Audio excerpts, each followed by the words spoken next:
পিবে নাপাই কৃষ্ণৰ কাম্পে কোপে অৰুণয় ধৰ দহন কামুৰিয়াতে চান্দ শিলায়ে ভাঙিলা নদী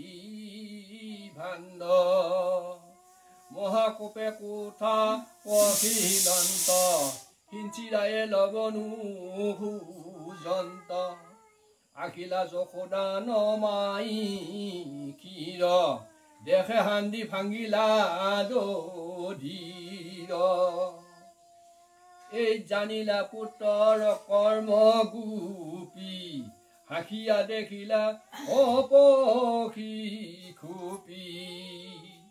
উৰল ওপৰে বহি হৰি হে ৰাম ভোজন তল বন চুৰি কৰি শিকিয়াৰ পৰায়ণ